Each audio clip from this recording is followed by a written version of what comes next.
Hi friends, जैसा कि आप जानते हैं कि टीजीटी का पेपर कैंसिल हो गया है।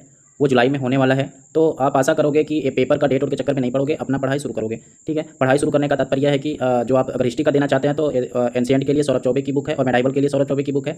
मॉडर्न के लिए आप पढ़ना चाहते हो तो परीक्षा बाणी एस के पांडे की बुक लेकर आराम से पढ़ सकते हो और प्रैक्टिस सेट ज़्यादा करना है। ज़्यादा से ज़्यादा अगर प्रैक्टिस सेट कर रहे हो तो आपका बहुत सारा चीज़ तैयार हो जाएगा उससे। ठीक है, और पॉलिटिकल साइंस के लिए पुखराज जैन की बुक है, उससे हम कर सकते हैं। पुखराज जैन की जो है सिद्धांत वाली पुस्तक है उससे, और पाश्चात्य राजनीतिक विचारक का जो पुस्तक दिया हुआ है उससे हम कर सकते हैं। और ठीक है, और हमें प्रैक्टिस सेट बहुत ज़्यादा करना है। और अब जब संविधान की बात करें तो संविधान में हमें आर्टिकल पढ़ना है, आर्टिकल ज़्यादातर देखना है। राष्ट्रपति हो गया, राष्ट्रपति के बारे में पढ़ना है हमें। ठीक है, ये सारी चीज़ें हैं जो हमें पढ़ना है ध्यान से, तो हमें एक सीट हम पक्का ले सकते हैं यहाँ से। ठीक है, और फालतू का इधर का उधर वीडियो नहीं देखना। हमें जितना टाइम आप यूट्यूब पे क्वेश्चन देखते हो, लाइव क्लास देखते हो, उससे आपका बहुत सारा टाइम खराब होता है, तो वहाँ जाने का जरूरत नहीं है। जितना टाइम देखो, होता क्या है कि जब आप बुक पढ़ रहे हो तो बुक पढ़ोगे आप ना, तो कुछ चीज़ों को इंक्लूड करोगे, कुछ चीज़ को समझोगे खुद।